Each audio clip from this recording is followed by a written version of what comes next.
Hello, welcome everyone. Welcome to the Masterclass in Intrapreneurship, Management and Innovation Models. Today we are here with Robin Weninger, Managing Director at Shapingwork and Director of Education at GTech, German Tech Entrepreneurship Center, and also lecturer of the Digital Business Global Master of Zigurat.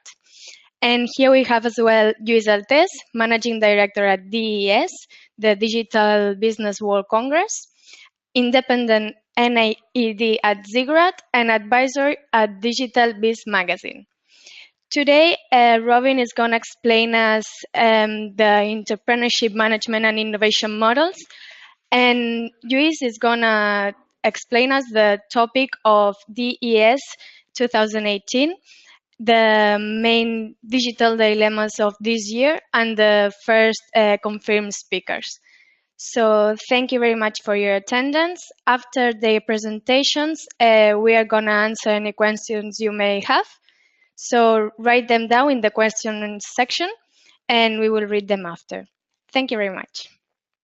Yeah, hello everyone. Thanks for joining this masterclass. I'm Robin, and I'm super happy to spend the next roughly 30 minutes with you talking about entrepreneurship, management, and innovation models. And this is literally a best of from what we are covering at Zigurat in the Digital Business Global Master. And let's just start here. So write down all your questions that you have. I'm happy to discuss them afterwards and see where we end up tonight and bring some new thoughts in. So whenever we talk about entrepreneurship, management, and innovation models in the digital age, it's really important to understand that we haven't yet figured out all the answers that we need, so that we all have to put in our own thoughts and our own thinking. And that's why I encourage you to think throughout this next 30 minutes with me about the topics that I'm covering and to get into this dialogue, because we literally don't have all the answers yet. So please think with me, write everything down, and discuss with me afterwards. I'm super happy to look forward for that.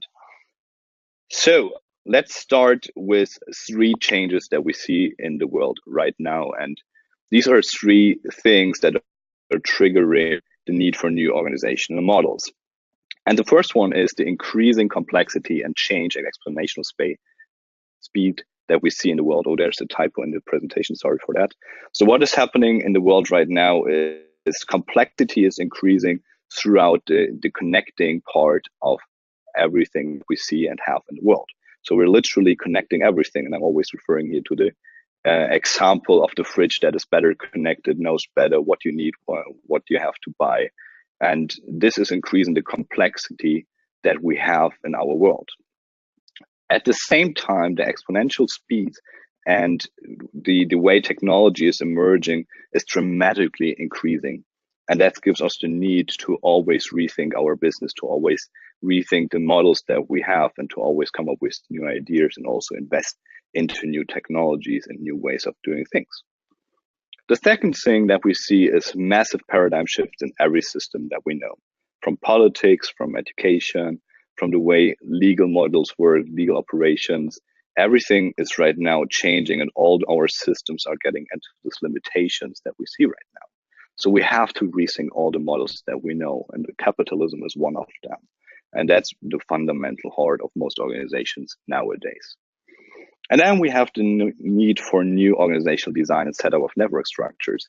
And this is directly related to number 1 and 2 from this slide.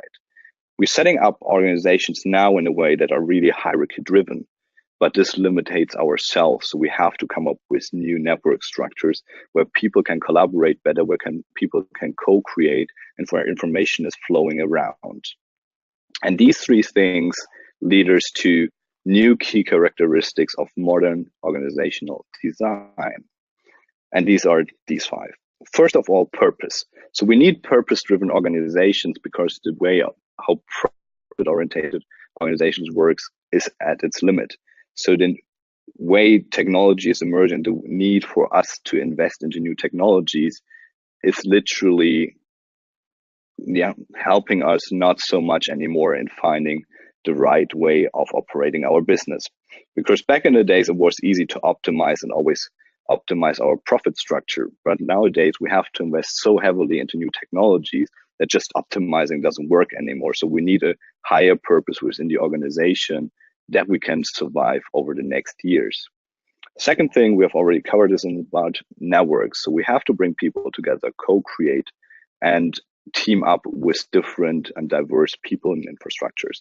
And this is highly important because it's directly related to number 3, the transparency part. If we can't use, for example, the data that we have within our organization throughout networks, how should we create superior business models based on the things the digital age requires for us as organizations? Then we have the empowering part. So we have to empower these people within the network structures to come up with new good things. And this is the first link that we see to intrapreneurship. So we have to empower the people throughout the whole organization, within the whole network, to come up with new things, to create new things, and to design new things. And then ultimately, and that's the last part of the organizational design, is experimenting. So when we have these network structures in place, when we have transparency in place, and when people are empowered, we need them to experiment with the things that we have. And this can't be done top down anymore because we can't cope with all the information that we have available within our organizational structure. So we have to empower the people, not just to realize things, but also to experiment with all different kinds of things that we see. And this brings me to a completely new approach on how we can look at management, leadership, and execution in an organization. That's what I want to show you in this holistic organizational design model. So we have 3 blocks here. The first one is the build block, second one, the enable block, and third block is the driving block. And the build and enable block are connected throughout the disciplines of management, the alignment part of the organization, the identity part represented by leadership, and ultimately the execution part and the performance management. And when we look at the building block, first of all, we need a strategy and we need goals in place. So we need to break down the whole thing. We have to do good analysis on all these things and know where we are heading.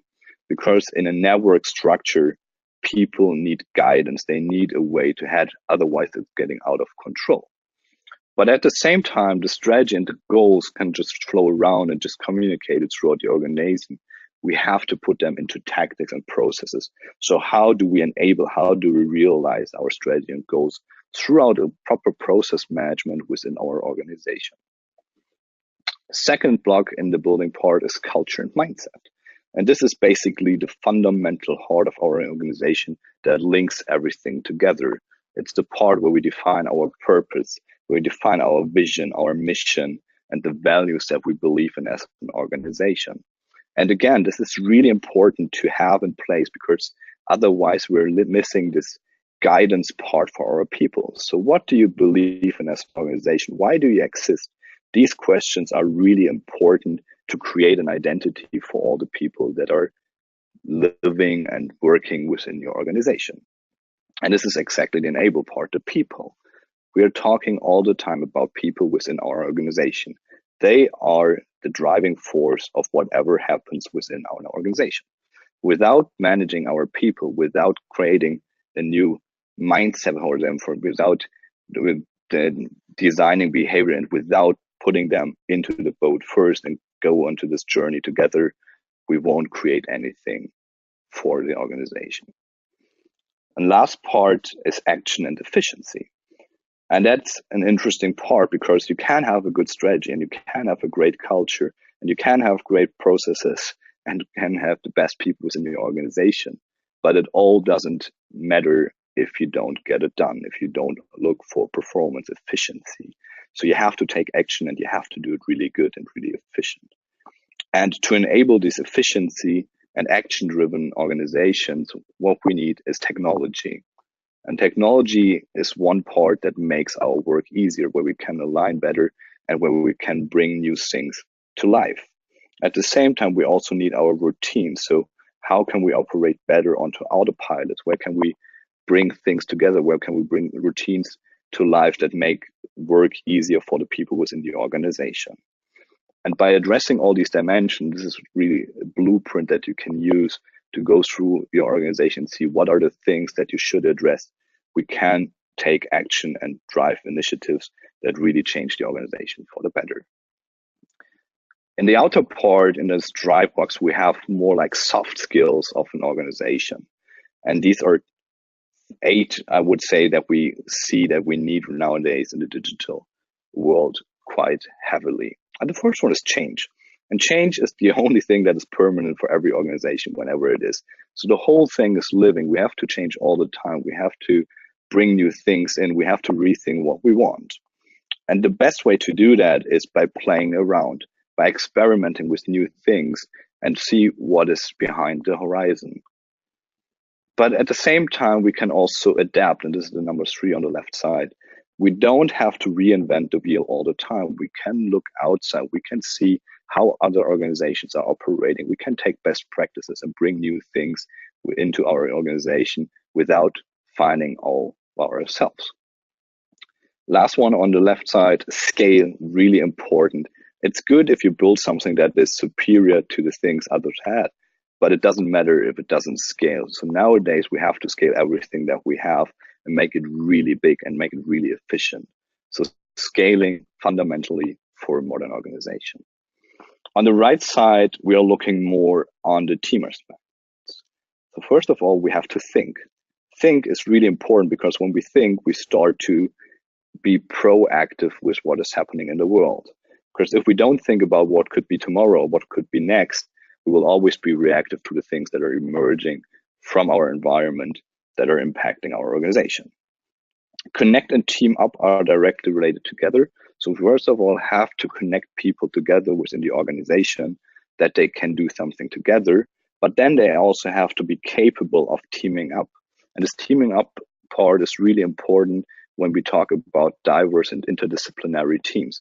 And that's the secret sauce for success nowadays, to put different people into a place that are capable of binding, bounding, and then building something out of it. They have to connect. And that's really important. It's easy to work with people that think the same like you do, but you really want to work with people that think completely different from what you have in your mind already. And then finally, you have to be able to create.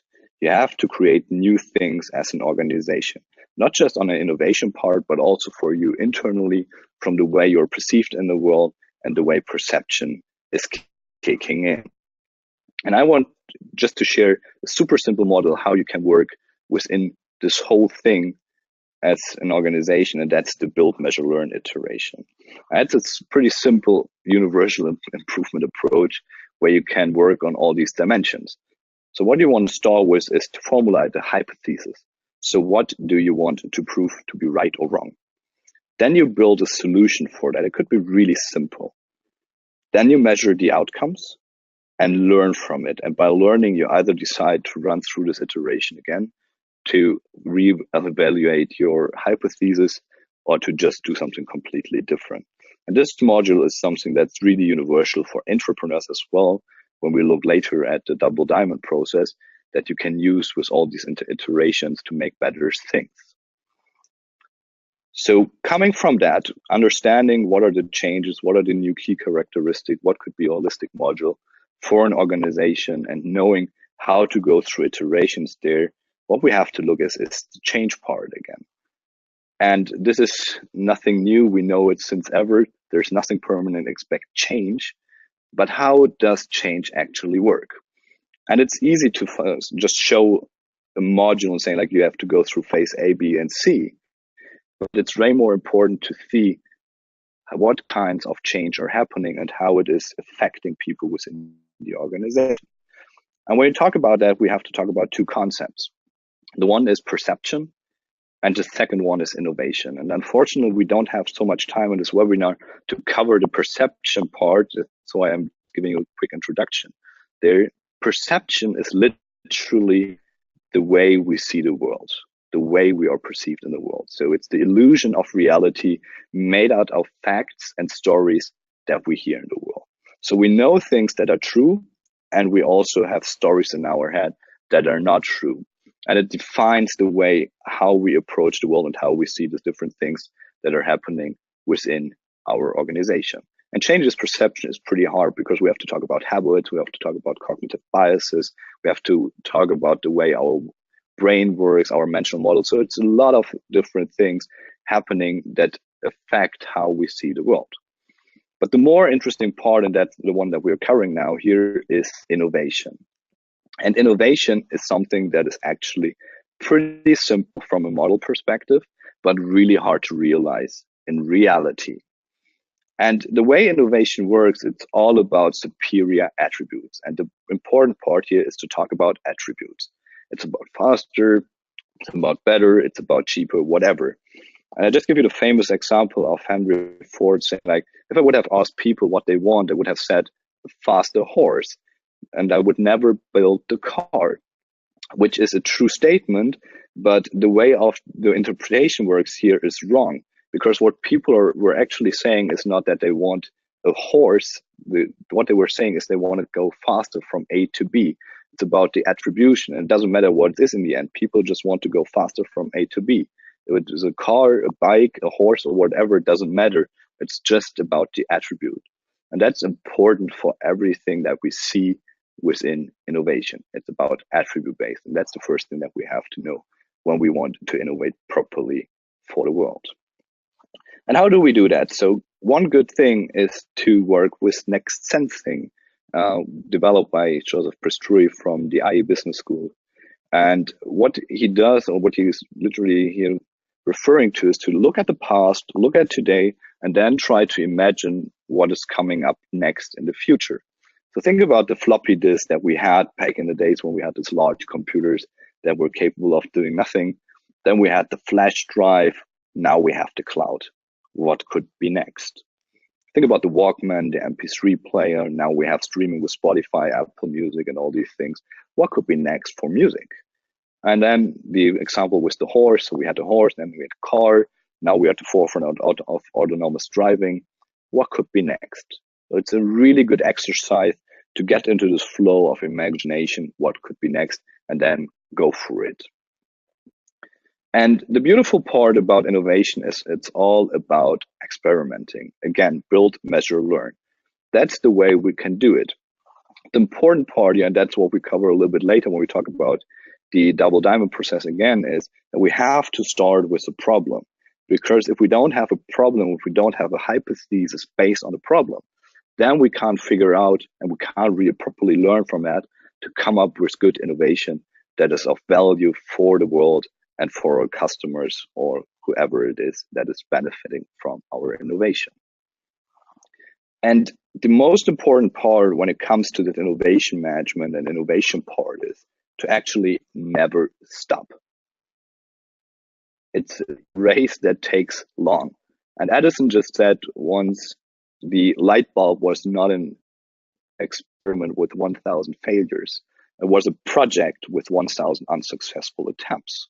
And that's the way innovation works. It's a build, measure, learn iteration over and over and over and over again until we come up with something that is really good, that is superior attribute based for the world.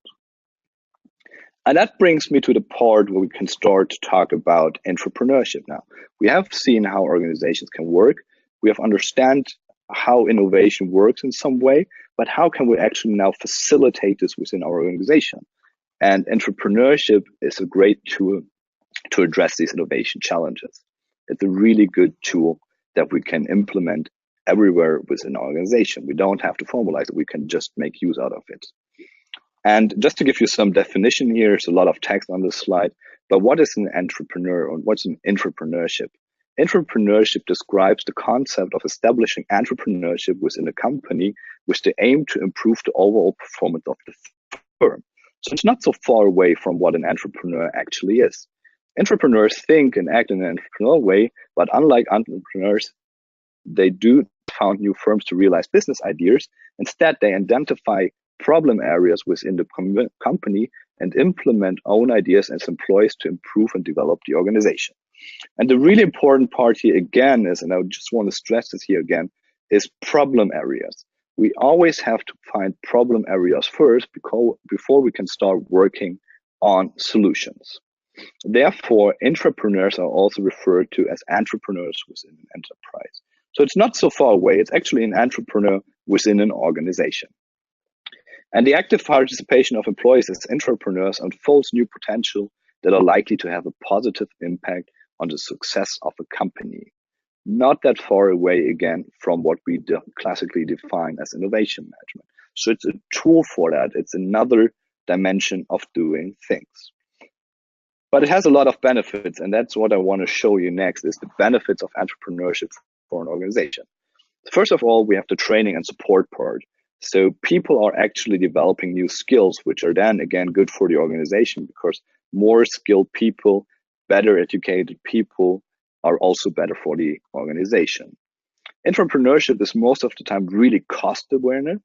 So it's really cheap to do because we can rapidly innovate, we can rapidly prototype, and we get the ideas right out of our organization without doing any kind of analysis or external audits. We are fostering and we're spurring creativity within our organization. So staff retention is really a big thing, because if people can bring in their own ideas and can work on their own projects that they're engaged with, they tend to stay longer with the organization rather than quitting after a couple of months. Knowledge transfer is also really important, and also the retention of knowledge. So by collaborating throughout the organization, interdisciplinary teams in intrapreneurship setups, knowledge is flowing around and people are inspiring each other and helping each other way better than without an entrepreneurial network. And then last part, communication and networks, and this is basically summing up also the part of knowledge transfer, is people are interacting way better within the organization, because they figure out, I'm starting this entrepreneurial project here right now, so probably I need input now from the marketing team, I need probably input from the operations team. So they build new connections throughout the whole organization and support also the network formation within the organization. These are just a couple of benefits. There are way more, but these are the major benefits of implementing entrepreneurship frameworks in innovation management within an organization. So how do you do that?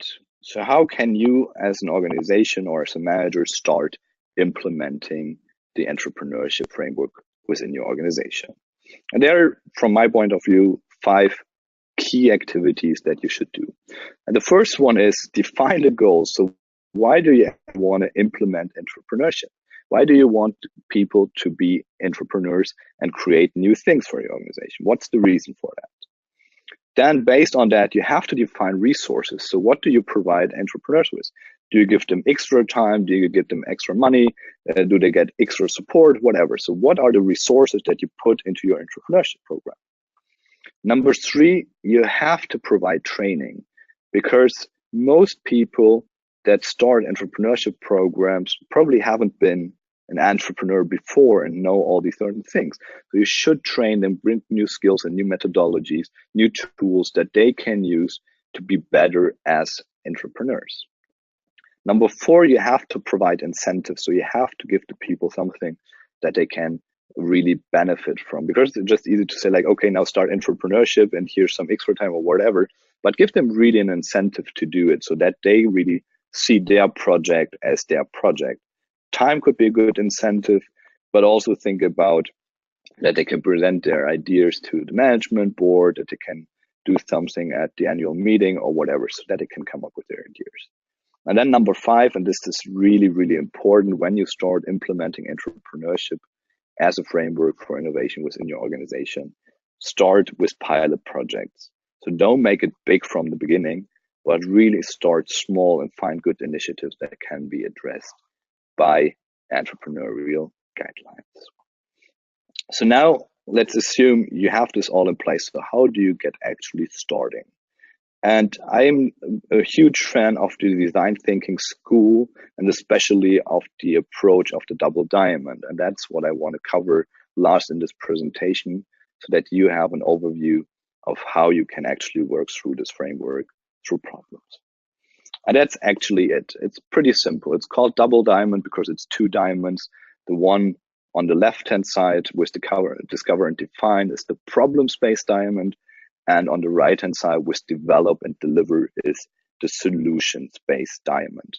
And it's called double diamond because we actually start on the left part in both diamonds with a kind of brainstorming. So we want to discover as many problems that we can find in a certain problem area.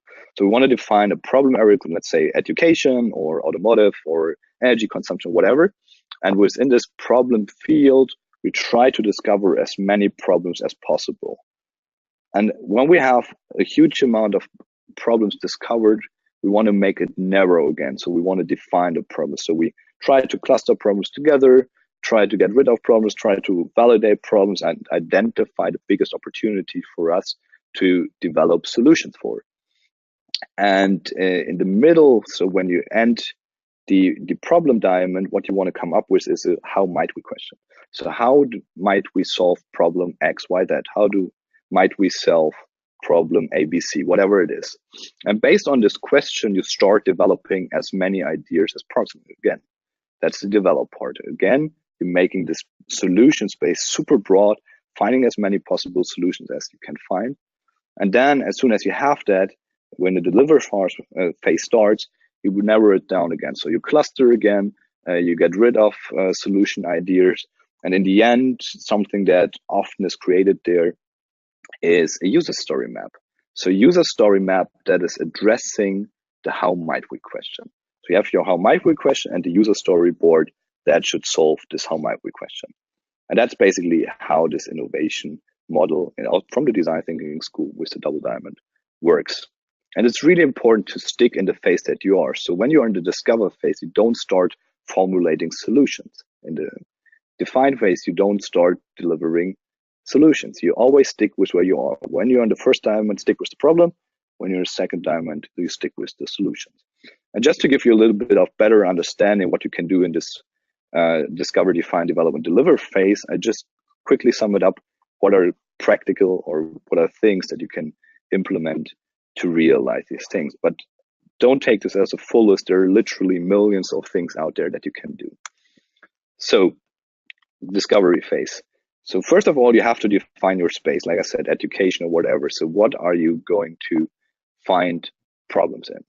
Then you gather a lot of data, you explore as many aspects of the topic as possible, you start conducting problem interviews with people on the streets, in your company, wherever you are. You can do a typical desk research, so sit down, go through the internet, find sources of information so that you have it, and then you start visualizing the collecting data so that you have like an information radiator, that you have a good overview of what you have. You try to identify pain points and opportunities within this problem space. And then really important, and I have to stress this again, formulate your hypothesis so that you have something that you believe could be true or not, that you can then evaluate in the next phase. Next phase, define phase. And that's where you start to create personas based on the problems you have. So find the people that actually have this problem. Then start interviewing them and try to validate if it's true or not. And if you have done this a couple of times and you have your last final problems there, you identify the biggest opportunity. So see within your problem space where you can really identify something. And if you have something that you think is a big opportunity, then go for it. Formulate the how might we question based on that, and then we can start with the solution part. So entering the develop phase from the solution diamond, what is something that I really believe in is a good approach, especially with digital products, is just to set up landing pages, simple websites, and drive traffic with advertisements or whatever on it. So you really want to just validate as quickly as possible solution ideas that you have, and then validate them quickly with the simplest way of doing this. That's also the part where lean canvases are really handy to work through. So take lean canvases, or if you prefer the business model canvas, so try to find, based on the solution that you have brainstormed, what could be a business case behind that. And then also you should start experimenting with simple prototypes. They could be paper-based, mock-ups, it could be whatever. So try to build the solution in the easiest way possible. And there's this famous example of the Google Glass, and everybody thinks that's like a masterpiece of engineering, even though it was a failure in the end. But the first prototype of the Google Glass actually just took 1 day to build. And that's the way you should approach it. And then final phase, the deliver phase. So what you want to do there is you want to finalize now with business models and with your lean canvases. You want to start creating your user story maps. You want to run through a lot of build, measure, learn iterations and validate also with A/B tests. So try to build 2 different versions of your actual solution and test them each against the other, learn from it, build it better, and come up with new solutions that are superior from an attribute based compared to the one before. Now, that's a really quick and simple overview of how you can use the intrapreneurship framework within the modern organizational design to come up with innovations that are of value for you and your organization. That's it for the moment. Really quick overview. I hope that was good information for you for the moment. I'm now here to answer all your questions, and I see you later. Take care. Okay, Robin, we have a couple of questions right now. So I think before starting with this presentation, we can answer these questions. First of all, Amal asked, in the holistic organizational design model, we are putting again tactics, procedures, which are exactly what is weighing now the traditional business. How can we think and plan ahead that we do not fail in the trap of becoming one day the new traditional? Good question. So the way I see organizations nowadays is, it doesn't matter if they're large or small or whatever. So they are like a large ship in the ocean, and the main goal of the ship is to be as stable as possible and cruise through the ocean. But at the same time, what you want to have is like, you want to have speedboats that are sent off from the large ship, that are exploring new waters and see what's capable to find there. And that's the way also I believe that change can only work, because we can't change large organization in a way or in the speed that we need to come up with the new mindset or the new structure that we need. So you have to send out your speedboats, and whenever they find something good, you can start re-navigating the course of your larger ship, so you can follow the new approaches. So you have to balance these both things. So you need the stability within the core business, within what you have right now, but also then have the speedboats send it out throughout the world, throughout the waters, to find new opportunities. And that's again why the intrapreneurship framework is so useful, because you can find these new waters by acting as entrepreneurs, and being innovative as an organization. Hope that answers your question. Okay, we have another question. How different is the concept of intrapreneurship from think tanks or even research and development within organizations? Well, that's the word game and the part where we have to fight through definitions. So it's basically the way entrepreneurs work. So they're getting started way more like an entrepreneur. So they're way more focusing on realizing in a short amount of time. So compared to typical research in departments, they are more focusing on data analyzing and all these things. Research in a product-based environment, so let's say automotive and stuff like that, it's more product specific. But what we see in the entrepreneurial framework is that we also focus a lot on the business model, so that we work a lot on the business model rather than just improving the product itself. Okay. Another one. What are the pitfalls to watch out for when using the double diamond tool? So I would say, and just quickly go through the slide again, the major struggle that we see in organizations when they work with the double diamond is that they jump from different phases to the other one. So we see a lot of organizations that start with discover and are really good with discover, find a lot of problems, but rather than just defining and working properly on these problems, they start formulating solutions without realizing that they just jump too quickly to the solution part.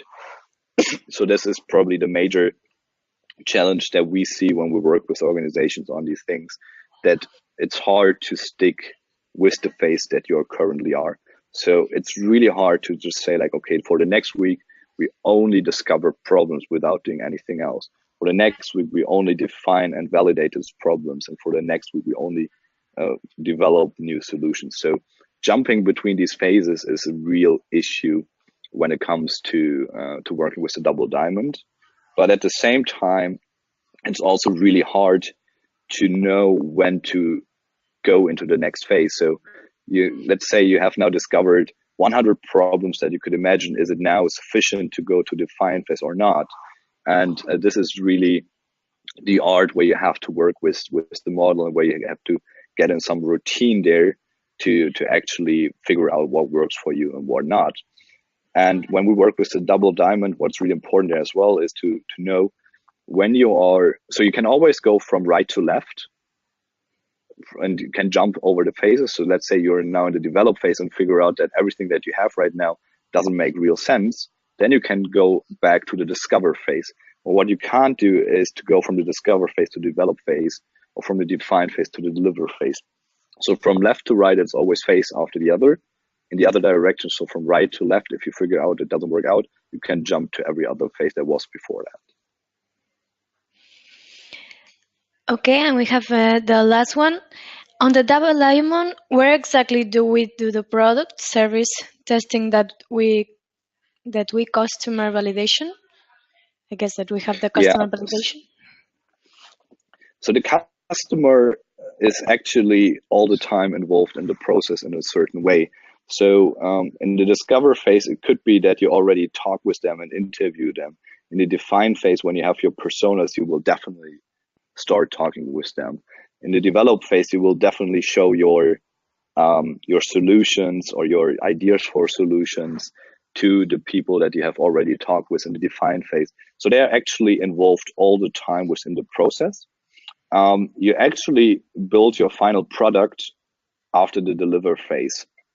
It might be that you always have a first version, MVP, or whatever paper prototype by the end of the deliver phase, but actually just saying like, okay, now that's the solution that we want to work on starts after delivering. And normally what we see when we have the deliver phase, so we have our how might we question with the user story map in the end, then we start the iterations of product building with something like Scrum or whatever you want to use to actually come up with the final version or the next version of your product or service. Okay, so I think this is all by the moment. We don't have more questions, so if you have more questions after Lluís Altés' presentation, we can continue with the questions. Now, let's start his presentation. Lluís, are you there? Hi there. How are you doing? Very interesting, Robin. Thank you, Lluís. Okay. So whenever you want, you can start your presentation and explaining us this year's topic of DES, of the Digital Business World Congress. Yeah, well, I will start from one of the points that Robin was commenting, perception versus innovation. I think that it's very important to understand that this is not about perceptions, but about innovating and about assuming that the world is changing in a very high speed nowadays. It's true that the speed is not that high in some organizations because they resist to change, but I'm going to walk you a little bit with some examples on very powerful. Lluís, yeah. We are not able to see yourself, neither your presentation. Could you share your screen with us, please?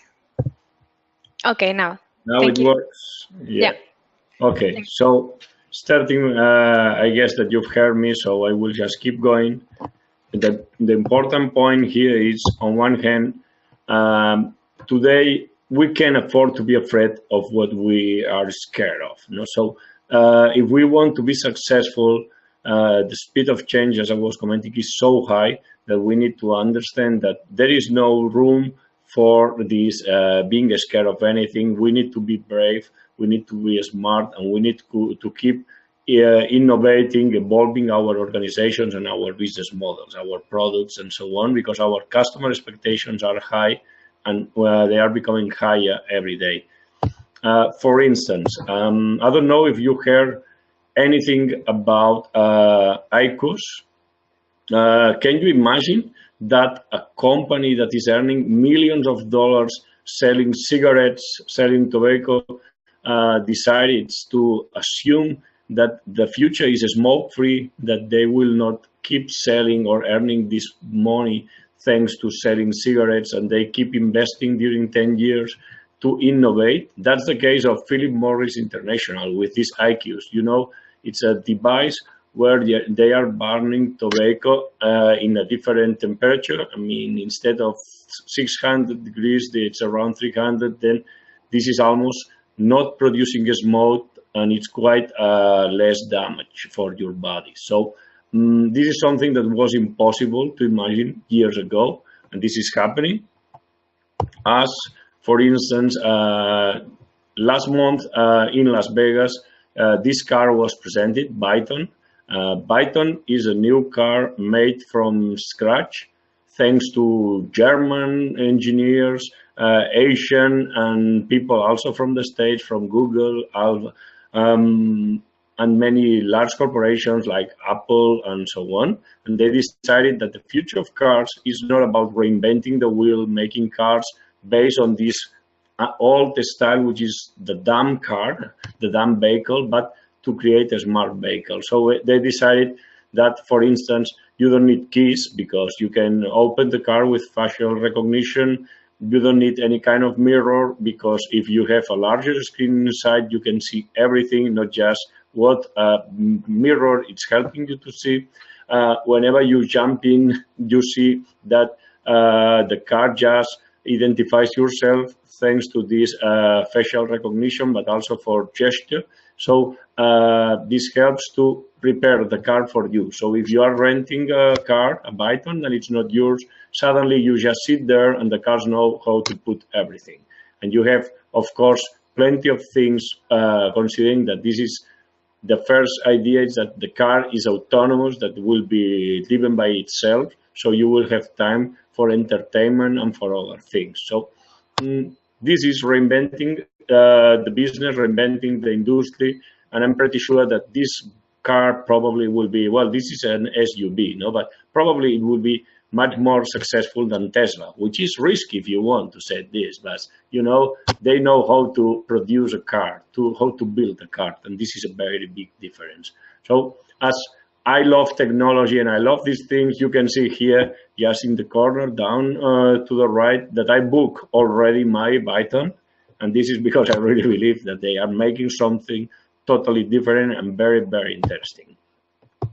But are just some examples of things that are happening. We could talk about many, many different examples, and I'm pretty sure that you see the same examples in your industries, in your countries, wherever you are involved. It doesn't mind. The change is there, and it's everywhere. So turning ideas into business means facing digital dilemmas. And this year at DES, as we really care about content, we define 6 digital dilemmas.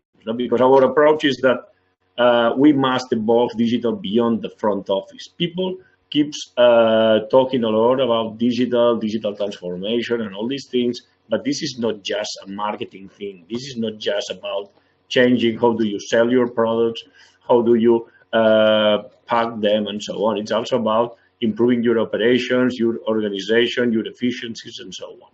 And that's a very important point. And then coming back to these 6 digital dilemmas, you can see that we've defined that one of them is short-termism versus strategic vision. I mean, all organizations keep talking a lot about a strategic vision, that our company is heading to this direction, to this destination. But the reality is that top management, and not just top management, are attributed for short-term results, which means that if you don't have your numbers this month, okay, we can wait until next Q. But if you don't have your numbers this year, you have an issue. So who cares about 5 years now? Then, of course, customer experience versus profitability. You know that we, as customers, we keep demanding more and more and more. But the point is that as an organization, you need to find a balance where you, on one hand, are satisfying all these demands from your customers, or most of them, but on the other, you are prepared to force your competitors to learn, to be always chasing you, not just at the same speed that yourself. And of course, you can deliver many things to satisfy your customers, but this is also eroding your P&L. So you need to assume which is the right balance, because in the end, we as customers don't want to pay more and more. We try to pay the same or even less.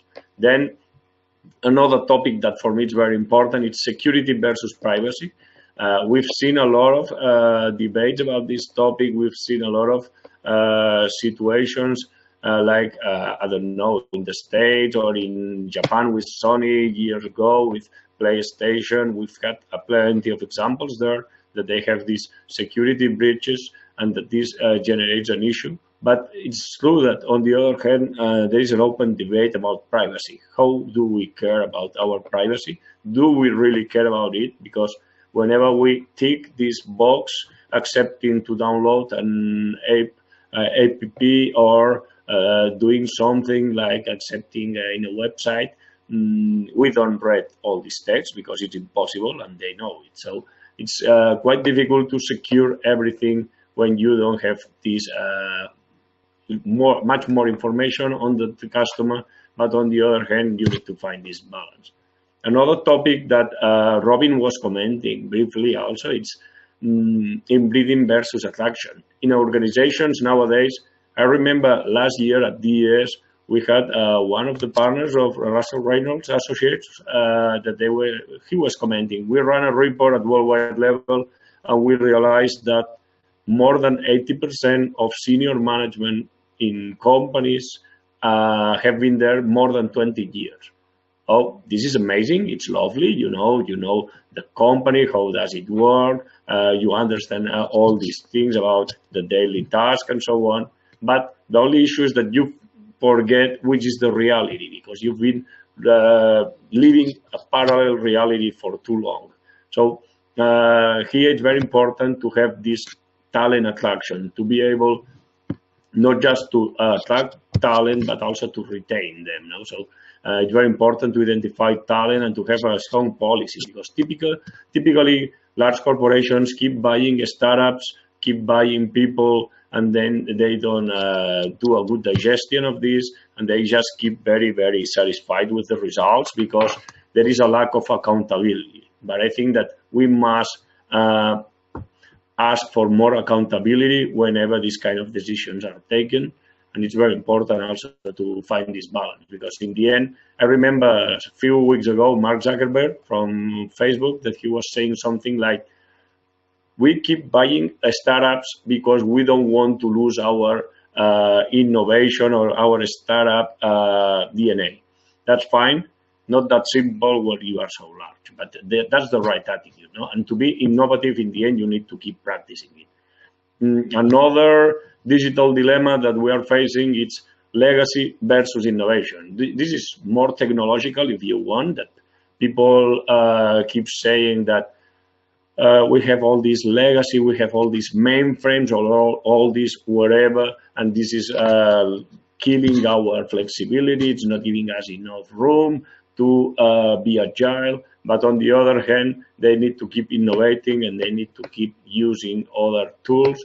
They need to use the cloud to test other things with more agility, and also to respect all the rules and all the regulations. Yeah, another interesting topic for sure, it's GDPR, that is just starting officially the 25th of May, which is just the day after we closed the 2018 edition. And another topic that I really love is control versus speed, because in all companies, whenever you are managing people, you are managing a P&L, you just try to have everything under control. I guess that it was possible maybe 10, 20, 30 years ago, but I don't think that nowadays this is possible. So it's important to assume that if you want to be really fast, if you want to be agile in launching new products and in being just adapting to customer demands, and also to be able to face your competitors' challenges, you need to be faster, and it's all about speed. So I think that this is an important topic. Of course, I love these 6 topics. I've been presenting them in many places, and I would love to keep talking about them for 2 hours, but I'm not going to do it now. I would be pleased to talk with you on them on LinkedIn or in any social network or whenever you want. And then just to give you some visibility, of course, of what DES for 2018 is made of. I mean, DES 2018 is a unique show on digital business, and there is an only reason for this, which is we have an holistic approach where we do cover somehow thought leadership topics that could be cross. It means 15-20% of the total of the show. By the way, we have 10 auditoria running in parallel during the 3 days of the show, and we have more than 400 speakers, more than 18,000 attendees from 50 nationalities, typically. And as I said, we have this thought leadership area where last year we had, for instance, Mr. Tapscott talking about blockchain, but this year we've decided to talk about other key topics in this thought leadership area, mainly on one hand, connectivity and 5G. Another one that for us is the key one, it's AI. And in that case, you can see that one of our speakers is Stuart Russell, one of the most known and reputed authorities on AI at worldwide level. Then we have also another topic, but in this case covered in a cross way, which is cybersecurity, which is, in this case, we will have Adristedes Mahairas, that is the head of a special operations cyber division at the FBI in the States. He's not a frequent speaker in these kind of shows, but he's amazing, and it's very interesting to see his views on all these cyber threats. And then another topic that we do cover as a key for this thought leadership area, it's IoT. On the other hand, of course, we do cover in this holistic way different tech series like IoT, cybersecurity, of course, but in more technical aspects, if you want, but also big data analytics, cloud computing, and so on. We also have an area that it's what we call role-oriented summits, and that you can see there, summits for CEOs, for CMOs, and you will see there Tamara McCleary, that is an American, very well-known speaker, talking about different topics around marketing, and she's a true innovator on video blogging and many other activities. Then we also have, of course, a part for talent, an area for innovation, and CDOs, CIOs, and so on. And the last part of these three pillars, it's what we call the industry forums, which are made of smart cities and government, of I don't know, tourism and hospitality, telco, media, entertainment, and so on. And in this case, you can see here Hanna Niemi Hugards from Helsinki, that she is well known on her presentations around smart cities, IoT, and so on. And of course, if you want to keep just understanding who they are, Arun, he's a very well known professor from sharing economy, about sharing economy, and he's very powerful. We will be delighted to have him here. And then we have Rahav Karfush, that I'm pretty sure that you know her. She has written many books like The Code Company and others, and she will be also participating here at DES. So, as I do love to stick to timings, and I think that our plan was to be finishing more or less at this time, I'm just going to finalize my presentation with my email. If you want to ask anything, as I said, I'm available on social networks, but here you have my email also. Feel free to ping me. And if you have any question right now, I'm pretty sure that Christina will be pleased also to share them with me. Thanks. Okay, we have one question right now.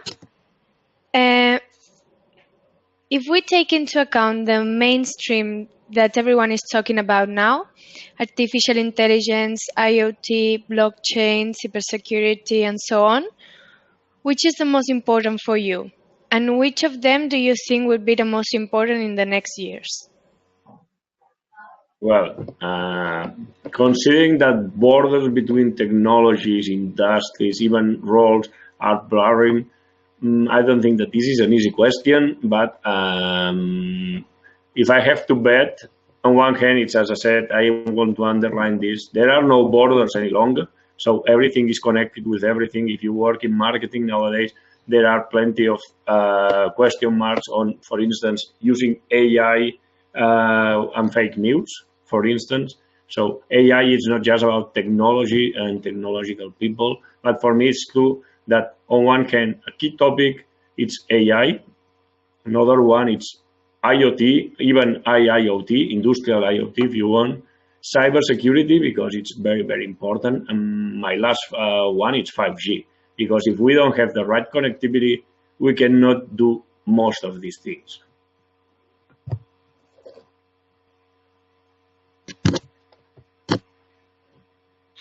Okay, so by the moment we don't have any other question.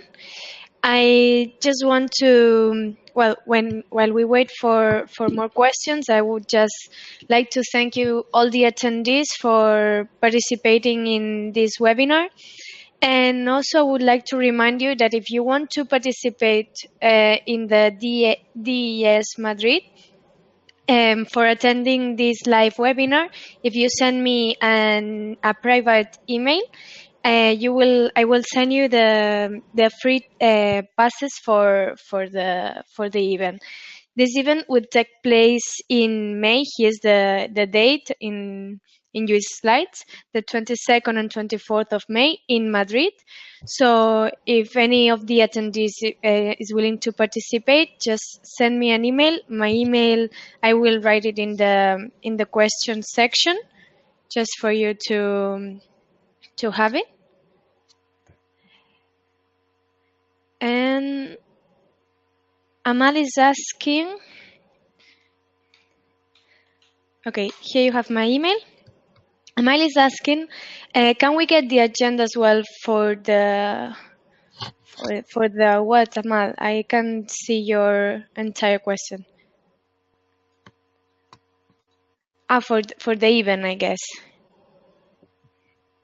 Do you have the agenda, Lluís?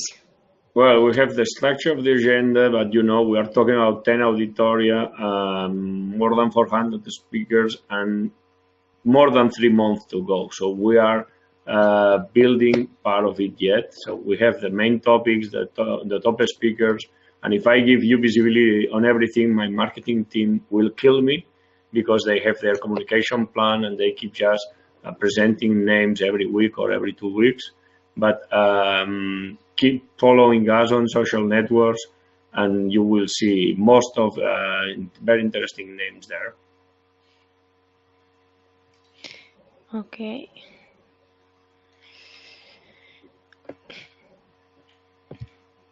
It is interesting and thought of sharing it with some of my friends.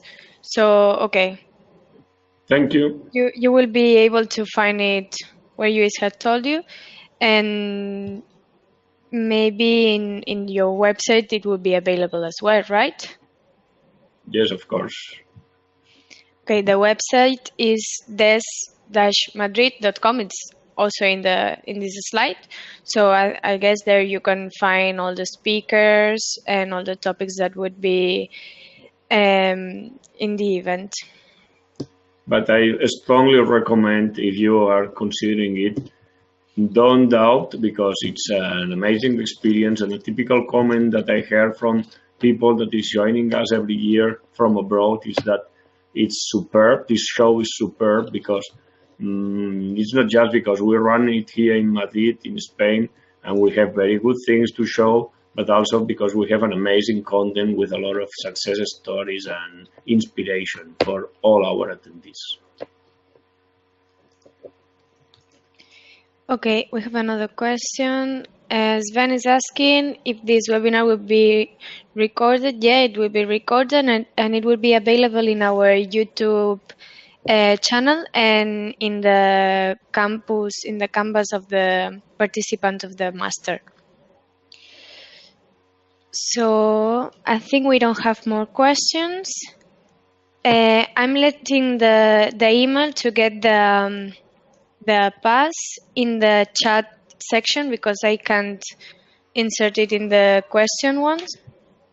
So if anyone wants to get his free pass for attending the event, just let me know. Okay, now you have it. We can wait a couple of minutes, and if we don't have more questions, we would be able to end this webinar.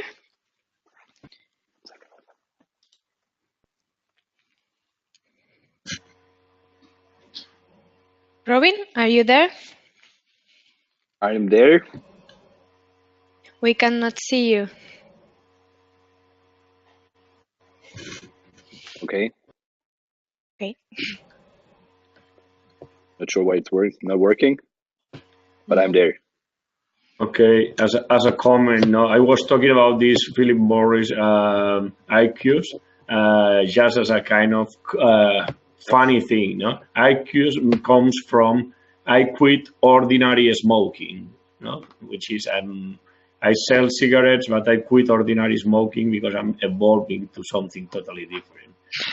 Curious because you cannot imagine a large corporation earning these tons of bucks just doing something like this, no? But there is a reason behind, of course.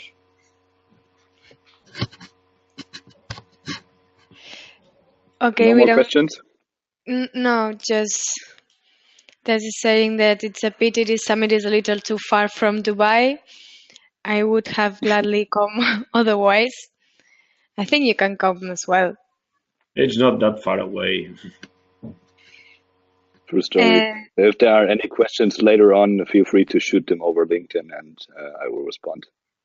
Yeah, of course, you can send them any questions or to my email and I will send them back. And I was talking, okay, we have a comment from Amal about the e-cigarettes from Philip Morris, that she thinks it's the best disruptive model. Well, numbers will say this. Let's just keep it in the room. Okay, so I think that we can end this webinar. And remember about the tickets, the DIS passes. Just send me an email if you want to get one of them. And also if you have some more questions for Robin or for Lluís, you can contact them directly. And if not, you can send me an email as well and I will transfer to them. Thank you, Professors Robin and Lluís, for your participation and for your interesting explanations. And see you next time. Okay. Thank you. Have a good evening. Bye-bye. Bye. Thank you. Cheers.